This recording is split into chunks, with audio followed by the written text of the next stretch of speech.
पुणे महानगरपालिकेत रणधुमाळी सुरू आहे. काही दिवसांवर निवडणूक येऊन ठेपलेली आहे. 15 जानेवारी मतदान होणार आहे आणि अनेक पक्षांचे उमेदवार रिंगणामध्ये आहेत. अशातच राष्ट्रवादी काँग्रेस पक्ष युतीचे उमेदवार आपल्या ठिकाणी आहेत. प्रभाग क्रमांक 19 कोंडवे या ठिकाणी आपण आहोत. नंदाताई लोणकर आपल्यासोबत आहेत. ताई, काय सांगाल, आपण या ठिकाणी बैठक आयोजित केली होती, आपण काय आव्हान करताल या ठिकाणी नागरिकांना, मतदारांना? मी माझ्या NIBM कौशलबागच्या नागरिकांना हेच आवाहन करीन की तुम्ही फक्त काम बघा. जो तुमच्या सुखदुःखाला येतो, जो रात्रचा दिवस करतो, तुम्ही जेव्हा बोलवाल तेव्हा तुमच्यासाठी अवेलेबल असतो. तुमच्या एरियातली कामं कोण हे तुम्ही बघा. कारण काम हे महत्त्वाचं असतं. तुमच्या ड्रेनेज लाईन फुटली असेल, पाणी नसेल तर कोण तुमच्यासाठी धावून येतो? इथं कुणीही पक्ष धर्म इथं काही नाही, इथं माणूस काम करतो. त्यामुळे तुम्ही त्याच्यावर लक्ष ठेवा आणि ज्या तुमच्यासाठी सुखदुःखात येतो त्याच्यावर लक्ष ठेवा. आणि आम्ही सर्वजण, मी असेल, परवीन भाभी असेल, रईसभाई असतील, गफूरभाई असेल, हे सर्व काम करणारी माणसं आहेत आणि आम्ही आमच्या भागाचा विकास हा नक्कीच अतिशय चांगल्या पद्धतीने केलेला आहे आणि अजून आम्हाला आपल्या भागाचा विकास चांगल्या पद्धतीने करायचा आहे. त्यामुळे तुम्ही सर्वांनी आम्हाला साथ द्या आणि 15 तारखेला येणाऱ्या आपल्या निवडणुकीच्या दिवशी तुम्ही सर्वांनी आपल्या तुतारीवर मतदान करा. चारही आमच्या तुतारीवर तुम्ही बटन दाबा आणि आम्हाला विजयी करा आणि नंतर आम्ही तुमच्यासाठी 5 वर्ष तुमच्या सेवेत आहोत. धन्यवाद.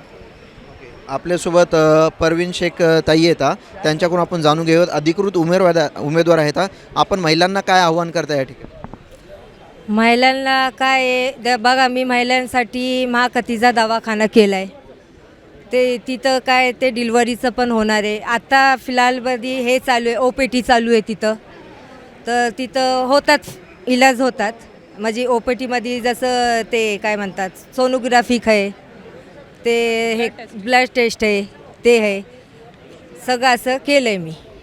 अजून मोहम्मदीन भाईने ते जे हे ठेवलं आहे इथं, त्यांचा पण मी शुक्रिया अदा करते. अजून आता आमचं पॅनल झालं आहे तुतारी, ह्यांच्यावर लक्ष द्या. 4 जण हे सगळे आम्ही कामं करते. डेनिसचं आसन, काय लाईटीचं आसन, सगळे आम्ही कामं करते. जसं रईसबाई आहे, गफूरबाई आहे, हाजी फेरोज आहे, हे सगळे कामं करतात. अजून बघतात महिलासाठी अजून लय करायचं आहे मला, अजून करू. पण महिला सक्षमीकरणासाठी यांचा भर आहे. अनेक विकास कामे यांना करायचे आहेत. त्यांनी आव्हान केले की तुतारीसमोर बटन दाबून सगळ्यांना विजयी करायचं आहे. नेमकं आता आपण बघूयात, 15 जानेवारीला मतदान होणार आहे. मतदार राजा नेमका कोणाला कौल देतो आणि महापौर पदाचा उमेदवार विराजमान कोणाचा होतो ते पाहणं महत्त्वाचं आहे. ते पाहण्यासाठी प्रत्येक अपडेटसाठी पाहत राहा स्टार महाराष्ट्र. पंढरीनाथ पाटील, पुणे. नवनवीन घडामोडी पाहण्यासाठी स्टार महाराष्ट्र न्यूजला सबस्क्राईब करा आणि ताज्या बातम्यांचे अपडेट मिळवण्यासाठी बेल आयकॉनला प्रेस करा आणि परिपूर्ण बातमीबरोबर रहा, इतरांपेक्षा एक पाऊल पुढे.